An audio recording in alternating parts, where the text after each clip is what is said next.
अब सफाई अभियान मौधा तक सीमित नहीं रहा, अब वो कानपुर तक पहुंच गया है। अब्बा ने इंस्टा पे एक स्टोरी शेयर करी है और वो बड़े पापा को घर गई है कानपुर में। ये बड़े पापा कौन है? ये बड़े पापा वो हैं जो कि इब्बू यानी कि इनके जो फादर हैं उनके भाई लगते हैं। ये वही भाई हैं जब इनके पापा बीमार हुए थे यानी उनको अटैक आया था, तो वो वहां पर देखने के लिए आए थे मुंबई कानपुर से चलकर। और किस हालत में आए थे? उनके एक हाथ में प्लास्टर बंधा हुआ था। लेकिन भाई भाई भाई होता है, भाई से आप जुदा नहीं रह सकते। अगर पता लगा कि उसकी इतनी सीरियस हालत है तो उससे मिलने के लिए मुंबई चले आए। एक इंट्रोडक्शन था, अब दूसरा इंट्रोडक्शन सुन लीजिए। कुछ दिन पहले ये पता लगा था कि उनका एक्सीडेंट हुआ है और एक्सीडेंट जो है अब ज्यादा बड़ा हुआ है। पहले ही बात पता लग चुकी है, जब ये मुंबई में थी तभी ये बात पता लगी थी। लेकिन आपने कभी भी नहीं देखा होगा कि इसने उनके लिए दुआ मांगने की बात करी हो। अपने बच्चे के लिए, अपने लिए तो रोजमर्रा में भी दुआ मांगने के लिए आपसे दरख्वास्त करती है। लेकिन जब जरूरत पड़ती है, चाहे वो ओप्पो की बात हो या फिर जो है बड़े पापा की बात हो, मतलब अगर इसके फादर से रिलेटेड कोई भी रिलेशन है, उसके लिए अगर कोई भी बात है, तो ये लोग बिल्कुल नहीं कहेंगे, आपको जिक्र भी नहीं करेंगे। देख ले फनी गुटकू, तेरी फैमिली का भी यही हाल होने वाला है, क्योंकि अभी अभी जो तेरी नानी के साथ हुआ वही तेरी फैमिली के हर आदमी के साथ होगा। जो तुम दूसरों के साथ कर रहे हो ना, वो तुम्हारे तक लौट कर जरूर आएगा। और इसका उदाहरण देख लो, अभी के अभी मिल भी गया कि नानी को हार्ट अटैक आया था और काफी सीरियस थी, जिनसे कि ये अब मौधा जब आए हैं तब मिलने गए हैं, क्योंकि दास ने बोला होगा इसलिए मिलने गए हैं। तो मौधा से जाने के बाद में तुम कौन और हम कौन, और ये दोनों के लिए लागू होता है, फनी के रिश्तेदारों के लिए भी लागू होता है, और वो साहब हैं जो इनके पापा हैं उनकी फैमिली के लिए भी लागू होता है। दोनों के लिए एक ही बात है, क्योंकि अलग अलग नहीं हो सकती। तो ये है कि जब इनका एक्सीडेंट हुआ था तो तब इन्होंने अपने किसी व्लॉग में या किसी बात में भी जिक्र नहीं किया। अरे भाई, तुम्हारे अगर खास अपने, वो भी कौन, अपने ताया, मतलब और कौन होगा ब्लड का रिलेशन इससे ज्यादा, और किसके साथ हो सकता है?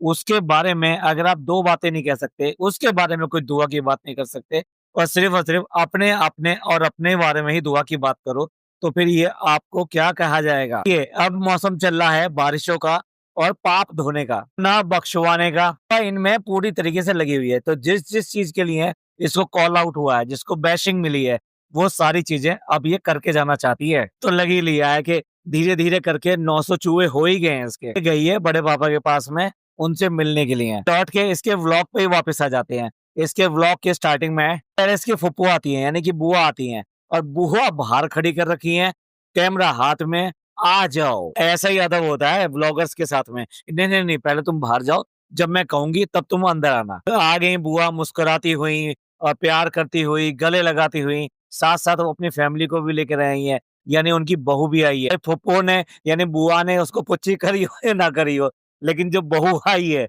उसने जरूर, सच में हंसी नहीं रुक रही, उसने इसका गाल पकड़कर इसको पुच्ची करी है। कितना प्यार करते हैं डब्बा से, कितना प्यार करते हैं। और एक आप और हम लोग हैं, पता नहीं क्या क्या बात करते रहते हैं। कितनी प्यारी सी नादान सी छोटी सी बच्ची की खातिरदारी के लिए खीर आई है, जो खीर इसने बनाई थी, अब पूछ रही है ये कैसी बनी। उसने कह दिया अच्छी बनी। भाई यही आंसर मिलना था, और क्या आंसर मिलना था। लेकिन देखने वाली बात यह है कि पिज्जा नंबर 2 जो है, हर बोलती है कि झूठी तारीफ कर रहे हैं आप। इस लड़की की सारी मासूमियत बिल्कुल गायब हो चुकी है, बिल्कुल भी मासूमियत नहीं लगती। और जो बातें करती है वो एकदम ऐसे लगता है जैसे चापलूसी वाली हो। ये जो इसने सेंटेंस बोला है, ये चापलूसी के अलावा कुछ नहीं है। ये पहले लड़की आप याद कीजिए, आज से 1 साल पहले, 1.5 साल पहले, क्या इसी तरीके से बात करती थी? इसका सेंटेंस बिल्कुल भी ये नहीं होता था। लगे ये इसका बचपन इसने बिल्कुल खराब कर दिया, उसको वक्त से पहले पका दिया है। कुछ व्लॉग पहले मैंने इसके 6 फोटोग्राफ दिखाए थे, एक के बाद एक, अलग अलग टाइम के, अलग अलग ओकेशन के, कि जब इसने दुपट्टा इतना ढका हुआ है कि इसके बाल टोटली दिखाई दे रहे हैं, आगे के सारे दिखाई दे रहे हैं, कानों के दिखाई दे रहे हैं। ये हिजाबी है। पनी की कोई सलवार खो गई है तो ये उसे ढूंढने जा रही है, हंस के बात करके जा रही है। यहाँ मैं स्क्रीनशॉट लगा रहा हूँ, अब आप देख लीजिए क्या ये हिजाबी है। वो दिन आप जल्दी ही देखेंगे कि जितना पड़ा हुआ है दुपट्टा ये भी गायब हो जाएगा और आपको फैशनेबल बाल भी दिखाई देंगे। अब बुआ देखिए कितना सारा सामान लेकर आई है, बहुत सारे कपड़े लेकर आई है, उसके अलावा शूज वगैरह भी हैं बच्चे के, और भी सब चीजें हैं। मतलब कम से कम ये 2,500 से 3,000 रुपए का सामान लेकर आई है यहाँ पर। इतना सामान आ रहा है इस तरीके से, फनी की तो बाँछें खिली पड़ी हैं। मतलब छोटी सोच का आदमी छोटी बातें करता है हमेशा। इसी चीज से आंखें खुली हुई हैं। ओहो, अब तो साल भर तक बच्चे के लिए कपड़े लेने की जरूरत नहीं है। वाह, मजा आ गया। अब देखिए ये होता है बेटियों के घर जाने का तरीका। तो वो जो सारे के सारे कपड़े लेकर आई है, साथ साथ उसने इस बच्चे के साथ में उस बच्चे को नहीं छेका है जो कि मुंबई में रह गया है। भाई उसके लिए तो ये भी एक बच्चा है और वो भी एक बच्चा है। जब एक ही घर में बात कर रहे हैं तो दोनों बच्चों के लिए वो कपड़े लेकर आई है। साथ-साथ जो भाभी तक के लिए चूड़ियाँ लेकर आई है। कुल मिला के ये सबके लिए कुछ ना कुछ लेके आई है। इसी फुप्पो ने जब वहाँ मुंबई में भिजवाया था, जब ये बच्चा हुआ था, मैं बात कर रहा हूँ बड़े वाले बच्चे की, आई मीन रू बेबी की। के नहीं, सबके कपड़े भिजवाए थे, सबके। इतने बेशर्म और नाकारा है कि बहन-बेटियों के जो फर्ज होते हैं ना, वो भी पूरा नहीं करते। ये लेना-देना की तो बात छोड़ दीजिए। मान लीजिए आपके कोई बेटी आपके घर में कुछ लेकर आती है, तो डेफ़िनेटली उसका जो जितना लेकर आती है, उससे ज़्यादा उसको दिया जाता है। और ये तो तीज त्योहार को भी अपनी बहनों को या किसी को भी याद नहीं करते। जैसा इनकी बुआओं के साथ हो रहा है, ऐसे ही तो इस बहन के साथ हो रहा है। यानी डब्बा के साथ में भी वो वाली बात नहीं होती। डब्बा यहाँ पर आई है, पहली बार बच्चा लेकर आई है, अपने घर से लेकर आई है, तो ससुराल की तरफ से कुछ तो आना चाहिए था। इसकी सास-ससुर के लिए कोई तो सूट-वूट, कोई तो कुछ चीज़ आनी चाहिए थी, लेकिन कुछ भी नहीं आई। ये लेना-देना कुछ नहीं जानते, ये सिर्फ़ लेना जानते हैं, लेना, देना नहीं। No, no, no. आप सब लोग कहते रहते हैं, हम सब लोग कहते रहते हैं, अब वो बोलकर दिखा रही है कि नहीं मुंबई चलो ना, मुंबई चलो, वहाँ पे कुछ आओ, वहाँ पर आप हमसे कह रहे हैं, आप हमारे साथ मुंबई चलो, इस बार हम जाएँगे तो आप हमारे साथ चलना। फनी भी कहता है, टिकट बुक करा दो। उनको ऐसे झटका लगा कि जब इसने एकदम से कहा कि मुंबई चलो, क्योंकि ये बोला हुआ अगर इसकी माँ की तरफ से आता, इनकी भाभी की तरफ से आता है, तो ये एक बहुत ज़्यादा खुशी की बात थी। इसे पता है अच्छी तरीके से उसकी भाभी का क्या हाल है और क्यों करके ये सब लोग जो आपस में नहीं मिलते। कि इनकी भी कुछ गैरत है, इनकी भी कुछ शर्म है, कुछ इज़्ज़त है। ये ऐसे कैसे चले जाएँगे, जब तक वो खुद अपने मुँह से नहीं बुलाए और फिर बुलाना ऐसे होता है, अरे बुलाने को तो तुम जो रुकैया को भी पटा कर यहाँ से वहाँ पे लेकर गई थी अपने कंटेंट के लिए, जबकि वो भी तुम्हारी फैमिली का हिस्सा नहीं थी, यानी वो अगेंस्ट थी वो। भाई, उसके पापा, उसके चाचा, वो सब लोग जो है तुम्हारे भाई के अगेंस्ट वीडियोज़ बना रहे थे, बातें कर रहे थे, फिर भी तुम लेके गई वहाँ पर। वो है तुम्हारी, जोर लगाओ, जोर क लगाओ, उनको प्यार से कहो, उनको मनाओ, उनके साथ में अपना हक जताओ कि नहीं तुम्हें चलना ही पड़ेगा, आपको हमारे साथ चलना ही पड़ेगा और आप फ़िक्र मत करो, आप ये बताओ कितने दिन के लिए फिर सकती हो? फिर मैं आपको यहाँ पे छुड़वा दूँगी किसी से या मैं छोड़ने के लिए आऊँगी? ये तो छोड़ने के लिए बिल्कुल नहीं आने वाली क्योंकि अगर मौधा से चली जाएगी, तो दोबारा आना इसको इतनी जल्दी नहीं होगा। अब ये चूड़ियाँ आई हैं सो कॉल्ड भाभी के लिए, उनको बिल्कुल भी पसंद नहीं आने की। ये जो रंग-बिरंगी चूड़ियाँ हैं ना, वो बिल्कुल भी नहीं पहनने वाले इसको। यहाँ पे शहर बैठी हुई है पलंग पर जो जमकर, ये क्या कर रही है यहाँ पर? ये जब से ये आई है, ये इसके घर में यहाँ पड़ी हुई है। अब जो इसका रूटीन चल रहा था, जो भी चल रहा था, इसका जो स्कूल, कॉलेज जो भी कुछ चल रहा था, अपने घर का जो भी कुछ काम थे, वो सब बंद। अब ये सिर्फ़ और सिर्फ़ पिज़्ज़ा नंबर 2 है। माँ कहाँ है, इसके बाप कहाँ हैं, उनका किसी को कुछ पता पता नहीं है। भई आप ऐसे किसी की बच्ची को ऐसे कैसे करके रख सकते हो, जबकि उनसे पूछा ना गया हो? अब ये बताइए क्या सचमुच में इसने पूछा होगा? नहीं, ये इस लड़की को इसने इतना फ्रंट कर दिया है कि ये लड़की अपने आप ही यहाँ पर चल कर आई हो। अपनी मर्ज़ी से यहाँ पे रह रही होगी। तक ये यहाँ पर है, ये या तो यहाँ पर रहेगी या फिर जो है डॉक्टर खाला के घर पे रहेगी। यानी पहले इसका काम करेगी और कुछ बच कुछ जाएगा तो फिर डॉक्टर खाला का काम करेगी ये। माएँ ऐसी तो होती हैं, माएँ जो है बस यही काम तो करती हैं, दूसरे का फ़ायदा उठाती हैं। ऐसे है क्या? बच्चे को भी माँ का मतलब नहीं पता है। ये जो अपने उतरने दे रहे हैं और ये इसको जो लाड लगा रहे हैं और अपनी फैमिली से अलग कर रहे हैं, ये इतना बुरा कर रहे हैं कि इस बच्ची को ये भी नहीं पता कि माँ क्या होती है, माँ का प्यार क्या होता है।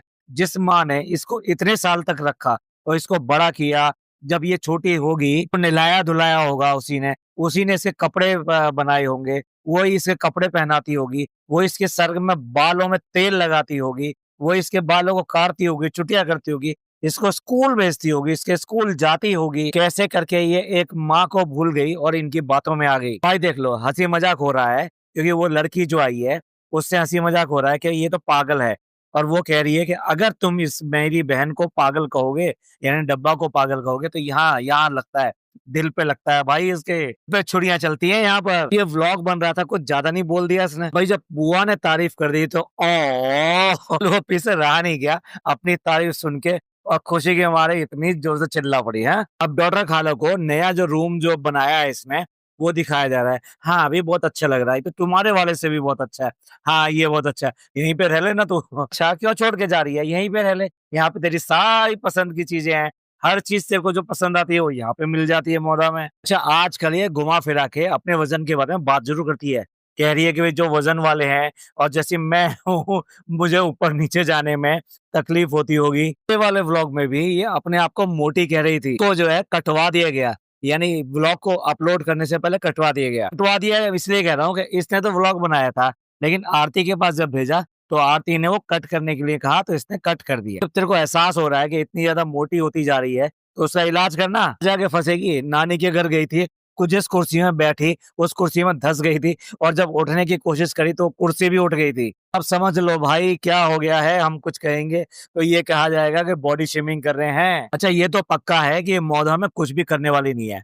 जो एक्सपेक्ट किया जा रहा था कि ये मौधा जाएगी, बच्चे को लेकर पहली बार जाएगी, तो गांव में दावत करेगी सब लोगों का, अपना नाम करेगी, अपना बड़कपन दिखाएगी, और फनी जो अपनी वो दिखाएगा, देखो अब मेरे जो है इतना मजे आ गए हैं, अब मैं इतना बड़ा जमींदार बन गया हूँ, और मेरी इतनी चलती है, मेरा इतना कंट्रोल है, देखो क्या दावत दी है मैंने, पूरे मौदा को दावत दी है। ऐसा कोई भी इनका इरादा नहीं है। अगर ऐसा कुछ भी इरादा होता तो आज इसको आए हुए कितने दिन हो चुके हैं, उसके बाद में भी इस तरह की ना कोई बात करी, ना कोई तैयारी है, कुछ नहीं है। यार कितना यार पैसे के मामले में कितने लालची हैं, कितने कंजूस हैं, कंजूस एंड मक्खी चूस। मतलब बच्चा पहली बार हुआ, और वो भी लड़का हुआ, उसके बाद में भी तुम लोगों को दावतें नहीं दे रहे हो, लोगों को मिठाई नहीं खिला रहे हो, लोगों को में मिठाई बाँटी नहीं है। अपने घर जो लोग आ रहे हैं, उन्हें भी मिठाई ठीक से नहीं खिला रहे। जो घर में चाय, नमकीन, बिस्किट होते हैं, देखा आपने, वही खिला रहे हैं। तो घर में जो खीर बचा गई है, वो खीर खिलाई जा रही है। ये हालत हो गया। फनी जैसा बेशरम आदमी कोल्ड ड्रिंक भी पिलाता है तो गिना के पिलाता है कि अब ये आ गए तो इन्हें कोल्ड ड्रिंक तो पिलानी पड़ेगी भाई, कोल्ड ड्रिंक पिलानी तो बनती है। और भाई ब्लॉगर के बच्चे का जीवन भाई क्या करें, उसके बचपने को भी बुरी बुरी तरह से छीन लेते हैं।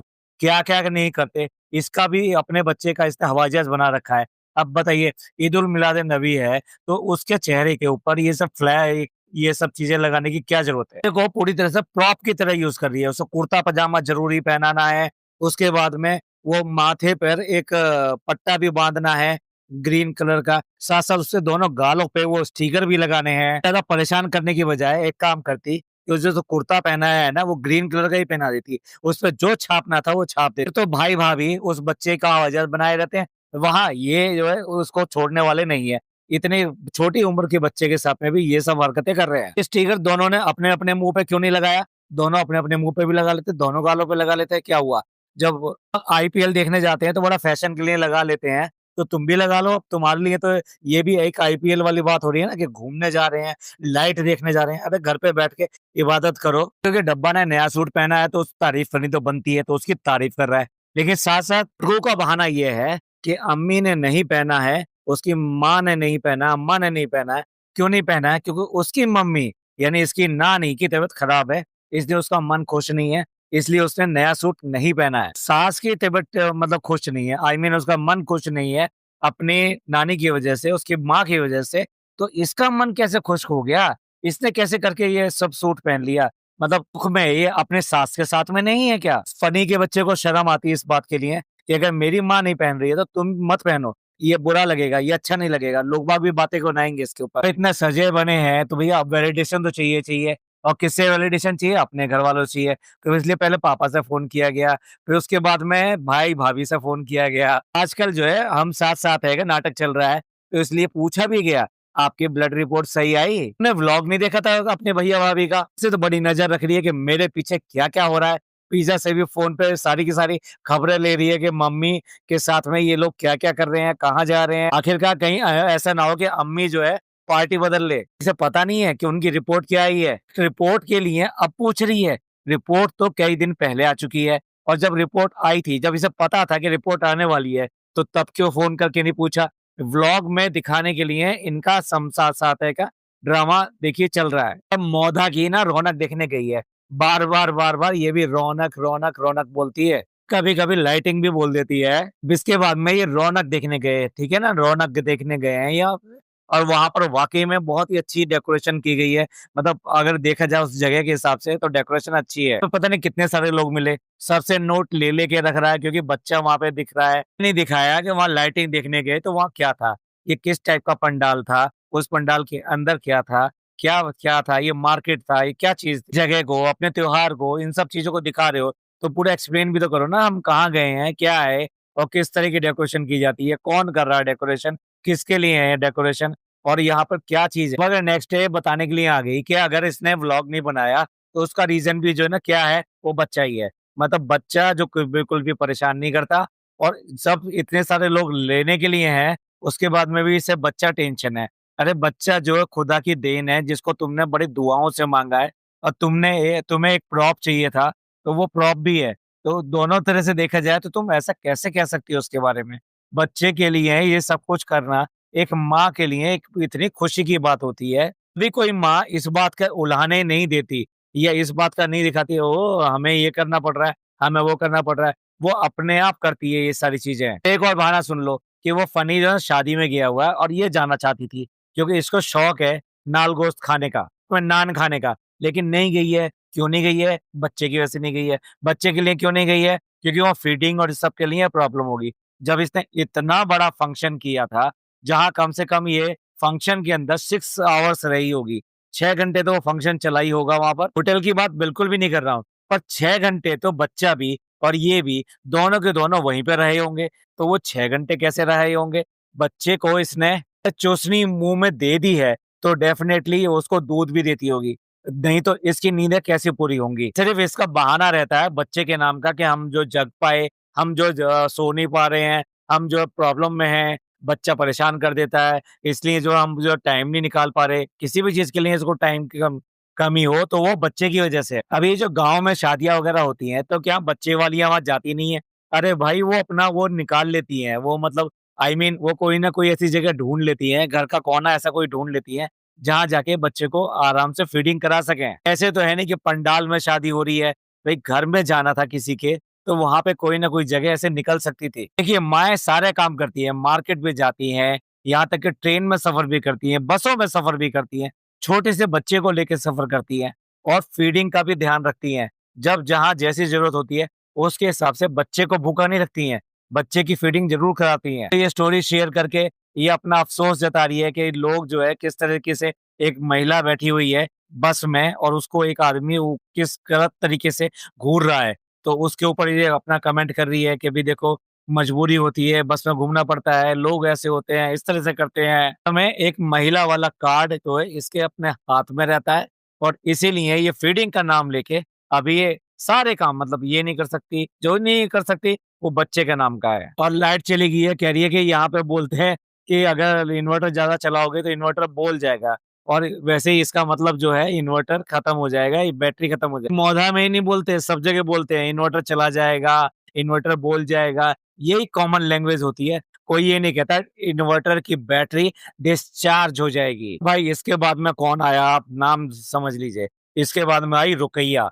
रुकैया जैसे कि हम बता चुके हैं, रुकैया को बुलाया गया है क्योंकि बहुत ज़्यादा ट्रोलिंग हो रही थी, ये वहाँ पे गई है। वैसे तो इसको उठाकर लेकर गई थी वहाँ मुंबई और मुंबई में वहाँ पे रखा 1 से ज़्यादा महीने और उसके बाद में उसको वहाँ बैंगलोर भी लेकर गई और उसके बाद में यहाँ पर आके उसको पूछे भी नहीं, एक बार बात भी नहीं करी, उसके घर भी नहीं गई, उसको बुलाया भी नहीं, इसलिए उसको खास बुलाया गया है। वही कह रहा हूँ ना, ये वाला व्लॉग जो है स्क्रिप्टेड व्लॉग है, सफाई का व्लॉग है, इमेज बिल्डिंग का व्लॉग है, डैमेज कंट्रोल का व्लॉग है। भैया की वही चिर परिचित आवाज़ वो नाक में लेकर बोलती है और कितने सारे गिफ्ट लेके आई है भाई, चांदी का चम्मच, चांदी की उसके गिलास और चांदी की कटोरी, ना सारा सामान लेकर आई है। चालू का भी दिल देखो कितना बड़ा हो गया है, उसको व्लॉग की शूटिंग करने दी उसने अपने घर में भी। भाई अब जो है ना चांदी का चम्मच आ गया, चांदी की कटोरी आ गई, चांदी का गिलास आ गया और हिदायत देके गई है वो कि इसी में खिलाना। कहा जाएगा चांदी का चम्मच लेके पैदा हुआ है। कि भैया रुकैया से भी मेल हो गया, अब कौन रह गया? अब रह गए मामा और साथ-साथ वो मामी जिसके इतनी ज़्यादा छिछालेदार इसने करी है। ये सब लोग आप लोगों के ऊपर है। अब आप लोग चाहेंगे तो उनसे भी मेल-झोल हो जाएगा। जाने से पहले उनसे भी माफ़ी-दराफ़ी सब कुछ हो जाएगी। लेकिन आप चाहेंगे तो। अब वो आपको क्या करना पड़ेगा? उसके लिए उसको ट्रोल करना पड़ेगा। मामी से क्यों नहीं मिली? मामू से क्यों नहीं मिली? मामू को क्यों करके निकाल दिया नौकरी से? मामू की इतनी ज़्यादा हालत खराब है, सिर्फ़ 8,000 रुपए तनख्वाह देती थी। कुछ तो उसके लिए कर, बाकी सब लोगों के लिए इतना करती है, एक मामू को क्यों छींक दिया? अभी आप अपनी मर्ज़ी से भी बहुत सारी बातें कह सकते हैं, लेकिन अगर आप चाहते हैं कि मामू को देखना है, तो आपको ये सब काम करना पड़ेगा। उसके बाद में ये मामू की भी बहुत अच्छी बन जाएगी और मुझे तो लगता है कि जाने से पहले ये वाला पैचअप भी शायद ये करके ही जाएगी। तो क्या है ना, 900 चूहे खा लिए हैं, तो अब सारे काम एक बार निपटा ही दें। ये फ्रेंड्स यहाँ पे एंड करते हैं इस पॉडकास्ट का। और ये जो इसने ड्रामेबाजियाँ सारी करी हैं, एक-एक करके हमने आपको याद दिलाई हैं कि भई ये इसने क्या-क्या किया है, क्या लेना-देना किया है, क्या ड्रामा किया है। रिश्तेदारों को एक-एक करके सारे अपने ददिहाल वाले रिश्तेदारों को सारों को बुलाया है, साफ-सफाई करी है, अपना मन साफ किया है, आप लोगों का मन साफ किया है। आप भी गंदा मत रखिए कुछ भी इसके लिए। इस सब के बारे में आपका क्या कमेंट है? प्लीज़ कमेंट करके ज़रूर बताइएगा। पॉडकास्ट आपको अच्छा लगा हो तो प्लीज़ लाइक कीजिए, सब्सक्राइब कीजिए, शेयर कीजिए। थैंक यू, धन्यवाद, शुक्रिया।